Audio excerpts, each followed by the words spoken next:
What's up everybody, my name is the Holy Apple and welcome to this week's video. So yes, it is delayed by a day, but either way, this is going to be the Saturday video technically. And I'm going to be going over everything that is new in Season of the Plunder, which is also being called Season of the Blunder, which is to be expected because it's riddled with bugs so far, but I expect these will be ironed out in the next few weeks, so I'm not too worried about that. Starting off strong, we have Arc 3.0. We now have aspects and fragments for Arc, as well as some interesting new little tidbits, like for example, the Hunters now have a new super called Gathering Storm, which is basically the Thunder Spear idea everyone was having and everybody seems to love. And it's really interesting what you can actually attach this Gathering Storm Spear to. So I've seen a video where someone attached it to a War Mind Cell and walked around with it. So it's like a mobile kind of lightning staff in a way. And as I'm recording this video, these are the ones that I would actually grade out are now unlocked. I just need to go to Ikora to buy them. But these were locked before the raid. But now that the day one raid is actually concluded, we can actually get these now. Going over to the next bit, the weapons. So, just going through very quickly. So for the auto rifles, we have the Amit AR2, which does roll with incandescent, so I will be looking forward to making one of these. Just as a side note to this one, and also the Taipan as well, which is a linear fusion rifle. So you can basically unlock the Taipan and also the Amit AR2's pattern straight away by just doing the Foundry Resonant quest.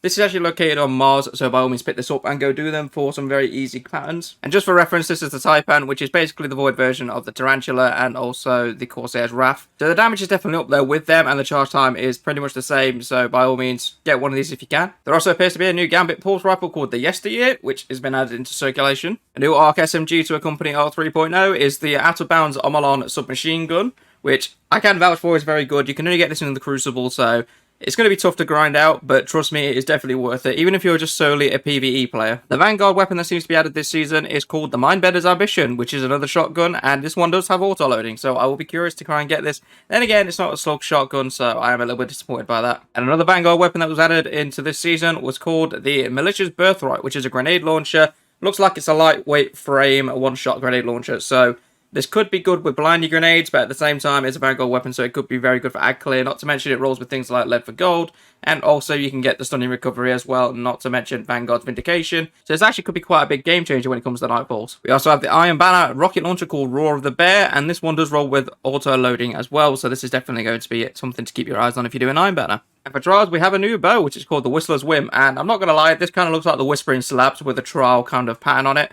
I would be tempted to grind for this, because I do quite like the Whispering Slab, but I'll wait and see. Speaking further on Trials weapons, we have the Inquisitor, which is a shotgun that's also available this season, so if you are into your shotguns, this is a good trial shotgun to be looking out for, especially a slug as well. Going into the season-specific weapons, we have the Tarnished Metal, which is a scout rifle. We have the Blood Feud submachine gun, which is also a stasis, so this will be in your primary slot. We have the sidearm known as Brigand's Law, which is basically a flintlock pistol as described, which, I'm going to be honest, no, it's not. It fires full auto, so this is quite an interesting pistol, if I'm being honest. We have a grenade launcher called Crime Mutiny, which basically looks like a big cannon, which I'm not going to lie, I'm a big fan of. It does roll with Vorpal and incandescent as well. Just as a heads up, the only way you can get this weapon is if you reach rank, I think it's 16 on any of the vendors, so Zavala, Drifter, or Shax. Then you'll be able to get one of these. And we also have an Arc linear fusion rifle called the Sail Spy Pitch Glass, and this does roll with Clown Cartridge and Vorpal, so this is going to be quite an interesting one to go with. It is another Arc, so if you're not using Tarantula, this could be one to aim for. Finally, for machine guns, we have the Planks Stride, which, I'm going to be honest, it's supposed to be a machine gun, but it just looks like a big cannon, which is like a really interesting kind of twist on everything. So it's now time to go into the raid weapons, and we are going to start with the scout rifle known as Doom of Chelchis, or I'm not entirely sure how to pronounce that, but anyway. Next up, we have a pulse rifle, which just looks like a giant shark's mouth now that I look at it. Actually, no, it kind of reminds me of Chainsaw Man, but anyway, carrying on. This is called Smite of Moraine, and this is a pulse rifle where I think this is going to be quite deadly in Crucible. It's a 390 RPM and 39 in the mag, so yeah, this one could be an interesting one. Not to mention it can also roll with Vorpal, and then it's perk Runneth that actually overflows the magazine when it's reloaded near allies, so it could be quite interesting. Carrying on with the trend for PvP meta changes, possibly. We also have Zauli's Bane, which is a hand cannon of 140, and it is solar. This can also roll with explosive payload, and also has the Runneth Over perk as well. We also have an Arc fusion rifle that's been added to the raid weapon, which is Midas Reckoning, which I still got to say, I do quite like the aesthetic of the new raid weapons. It does look quite nice with the bone additions, but it kind of reminds me of Vogue in a weird way, but I suppose Destiny 1, it was kind of like a weird, samey style. It is worth noting, though, that this has a very long charge time, but 100 impact, so This could be interesting to test, but I don't see this being a massive impact on much. Next up, we have a sniper rifle called Defiance of Yasmin, which is quite interesting. It is a primary slot sniper and can roll with Warpole and Snapshot, as well as obviously have the Runneth Over perk as well. And then finally, for the raid weapons, we have Quillen's Terminus, which is a machine gun, and it is going to be extremely interesting. It's a high impact frame, so slow fire and high damage. But the most scary thing about this is it can roll with fire in line, and on top of this, it can have the Runneth Over perk, so basically, you can overflow the magazine and have massive damage boost with fire in line. So this actually could be very interesting to use, especially in fire teams. Moving over to the raid exotic, we have the Touch of Malice that has come back. And I've not ever used this or seen it. I just know that a lot of people think it was very, very good. Just reading over the intrinsic trait here. The final round of the magazine deals bonus damage, drawing from the wielder's life force, and then regenerates itself, rapidly defeating 3 targets, and restores health. Not to mention, it has another trait called Charged with Blight, and it's basically precision hit strain all combatants' life and charge of Ball of Darkness. So when you press R to fire this, it will shroud combatants in darkness and temporarily blind them, which could be interesting to see, but I can't vouch for this weapon or not because I haven't ever seen it in action. Also this season we have a new fusion rifle on the season pass, which is called Delicate Tomb, and I quite like how there's like 10 cannons out the front barrel.